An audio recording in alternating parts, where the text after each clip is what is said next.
shpëtuar. Fund e krye që është ulur në gjunjë oligarkëve, vendas e tuaj, po merr tokën tuaj, po merr atë dheun ton, po e rrethon me tela me gjemba, po na ton, po na shtetin.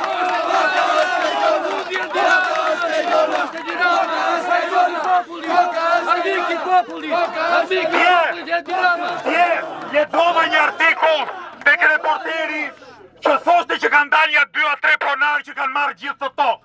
Pyeta fshatarë dhe tha ata nuk janë fshati ton. Dhe kjo që po ndodh Zvërnec, po ndodha në këndë për Shqipëri. Fshatarët, ata që jetojnë aty brez pas brezi, ata po shpronsohen. Po shpronsohen në mënyrë të palishme, po shpronsohen në mënyrë të pamoralshme, po shpronsohen në mënyrë antikushtetuese, po shpiken pronar nga hiçi në mënyrë që një grusht banditësh, i keni parë kush janë? Bandit zonës, bandit kryeqytetit, oligark, vendas dhe tuaj janë bërë të gjithë bashkë për t'ju shpronsuar ju dhe për ta marrë të gjithëve ne atë dheun. Nuk është rasti që këtu sot nuk ka asnjë televizion. 5 veta të mblidhen për një protest kot.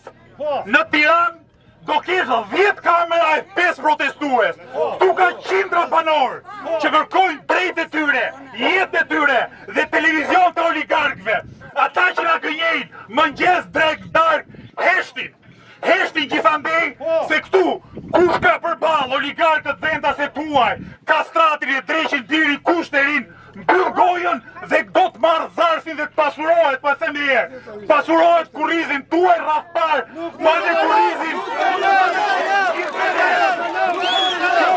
Hapësirë, bronanesh, duhet të kthehet pronarëve të ligjshëm dhe duhet të kthehet një orë më parë Republika e Shqipërisë.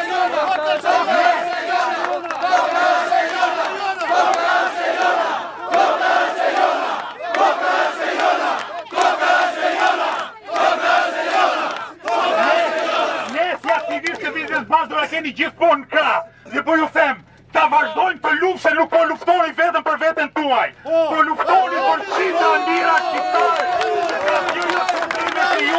Që s'po shpronsohen si ju, anën pa Shqipërisë, nga veriu e jug.